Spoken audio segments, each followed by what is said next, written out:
Allright. Welcome to another episode of Low Budget Sailing. We're here at Yellow-Mellow and today it's boat chore day. As you can see, the mast is still down because I'm waiting for a few parts to finish my mast chores. There's being made a little stainless steel plate to be able to attach the wind meter up in the mast, and also I'm waiting for my new block in mast pro exit Harken block for my upper from my spinnaker pole, my upper holder.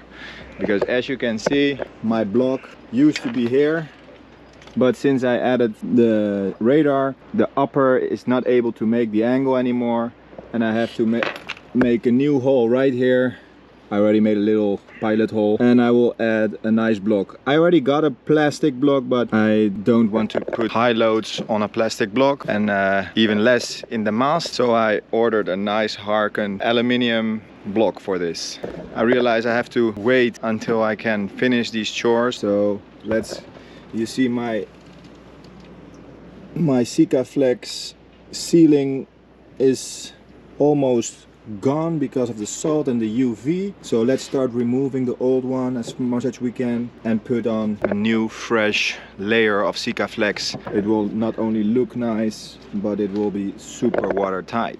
This time I will try Sikaflex 295 UV and see if it lasts longer than the 291i. Most certainly it's the UV in combination with the salt, which is just eating up my Sikaflex, so hopefully this will last a bit longer than one season. I got myself a Bison silicone kit remover and soap for some soapy water in order to make a nice straight line with that jelly, and a new kit gun.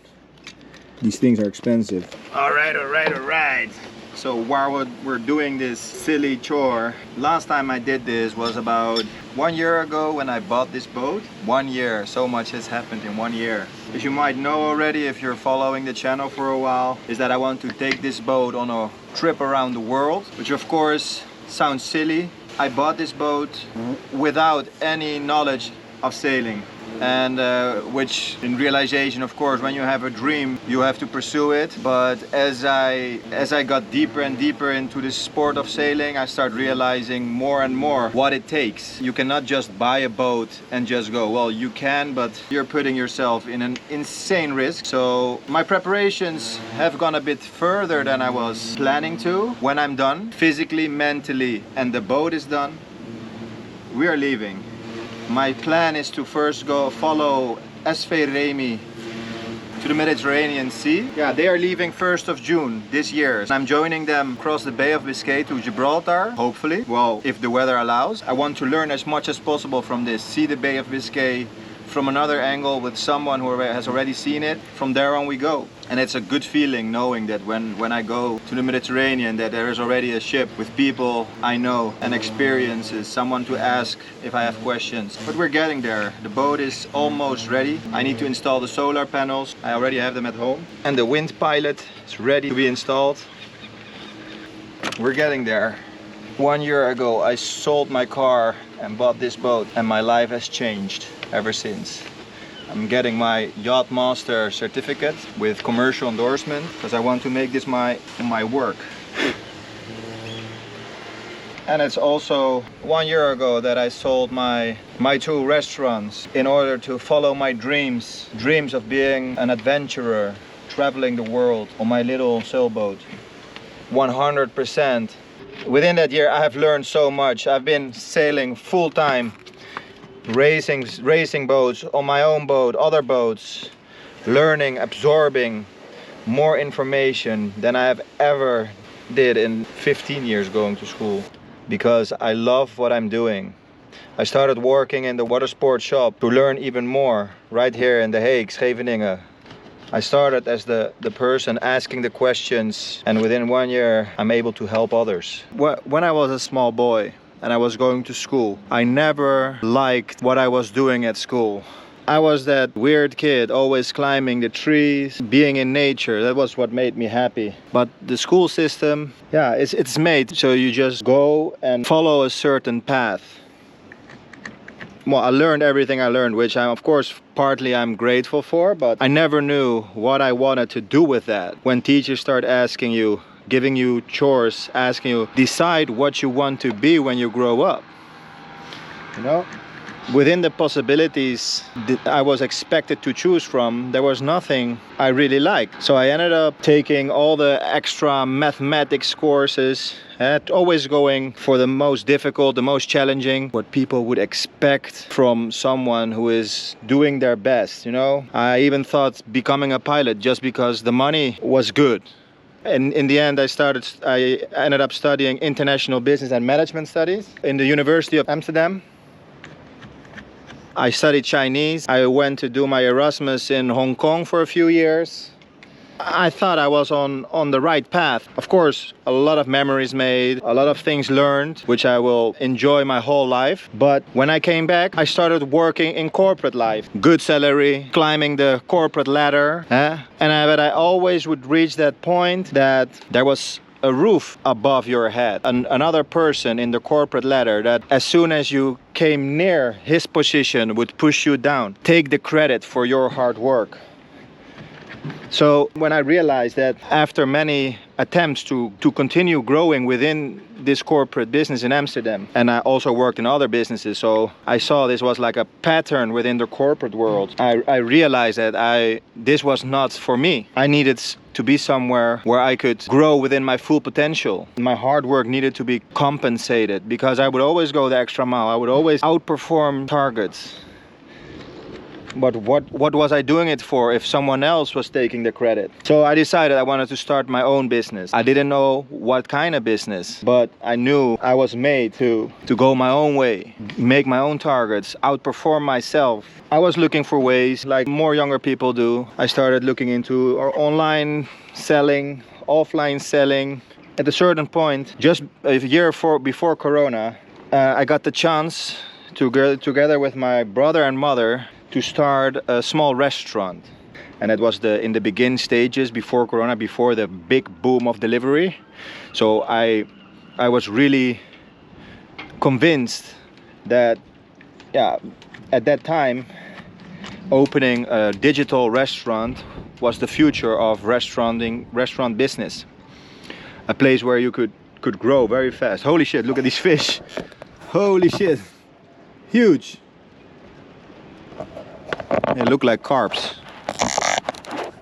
and they're munching on the rope, on the old rope. I thought, all right, this is my moment to start my own business. Let's start we chose a nice location in the center of The Hague, Netherlands, in the city center, so good action radius for delivery boys to come pick up the food, and a good radius with a lot of people living around. I have Spanish roots, so we made a very fusion, beautiful Spanish fast food menu, which I surely will explain you or show you recipes from later on.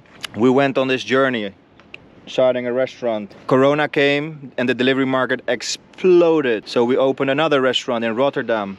We almost opened a third one as well, but when Corona passed and everyone got into normal life again, me and my brother, we looked at each other and we realized that we were working so hard, making a good living of it, but we were not happy intrinsically. We were not doing what we loved doing. He was more into carpentry and architecture. He studied for that as well. Well, I still didn't know what I really loved, but it sure was not working in restaurants. We decided to sell the restaurants, and I thought, okay, let's jump in the deep. I'm going to travel the world by the means of the wind, because I was a kite surfer. I kite surfed for maybe 12 years, so I love the ocean. That was the good part about having a restaurant, that I was able to go kite surfing whenever the hell I want. If there was a little bit of wind, I was kite surfing because no one made my time schedule. I knew that I could not let go of that freedom. I took a sailing course. I fell in love straight away. And I went all in because I was at a point in my life that I had the ability to decide, make bold moves. So I decided I'm gonna buy a boat. I'm gonna learn how to sail it. I'm gonna prepare it for long journeys. And I'm going to just go. I'm gonna travel the world, learn things that I love doing. Diving, boat electronics, delivering boats, sailing boats for other people, and maybe earn some money doing so. That sounds like vacation for me. I think that's the clue. You have to do something that's vacation to you and make that your job. And that brought me here, scratching the silicone off my boat. with an endless list of chores, the never-ending list. But slowly but surely we are getting there, and the boat is getting there, and we will be ready to hit the waves, following the sun, bouncing over the waves. All right. The first step is done. We removed the old Sikaflex, and now we're gonna degrease it with some Epiphanes degreaser. This smells so good.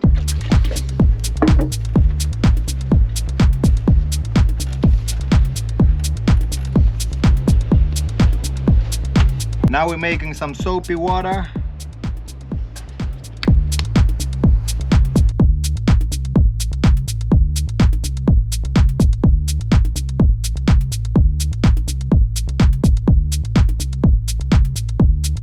Alright. We're done. We started a bit chunky, but we ended up the chore nicely. I always like to put a bit too much, more than too little. But this is looking good. Let's let it dry up and let's go to the next chore. Alright, so chapter Sikaflex is done. Making holes in my boat, I became numb to that. But making holes in my mast, holy shit, that still hurts. So I might as well do it good and do it once. This is the hole I'm gonna have to make. So I'm gonna cut it out and stick it on top of the mast and try to cut within the lines. Listening to the Titanic while I'm preparing to cut a hole in my mast is not helping with the tension. I'm gonna cut it a bit smaller than the hole I'm supposed to have, and then if needed I will take a file and file it out a little bit. Okay, we got it, let's go. This is gonna have to be the hole.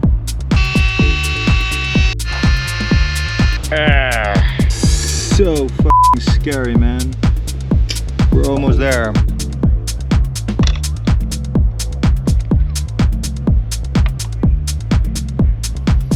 I hope I didn't cut no cables below. We got the Harka Pro Texit block, and we're gonna add it and see if it fits in the hole. I'm gonna file the edges so they're nice and round and fitting for this thing. 30 minutes of grinding further, but now it fits to perfection. And the holes are nice and round. Look at this. Totally fixed, both sides. So now I'm gonna pull the line through, and then we'll fix this into place with some Sikaflex and some pop nails. All right.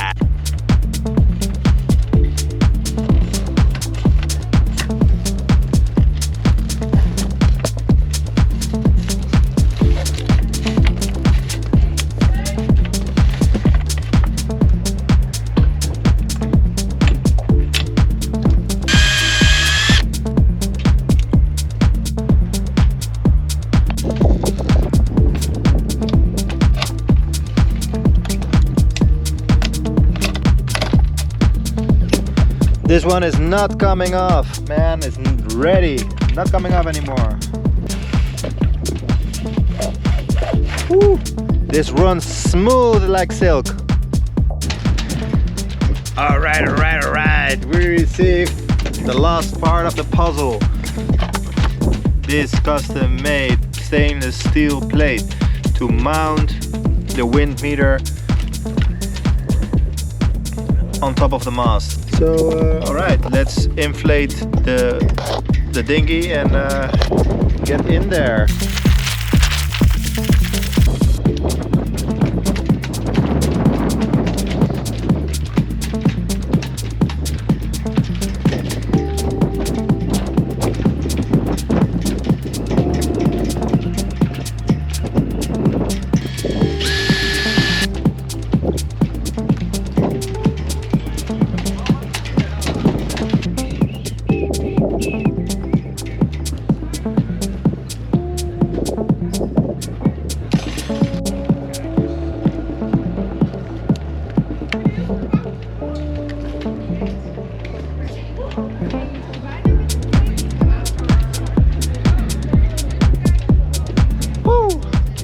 It's on there, look at it.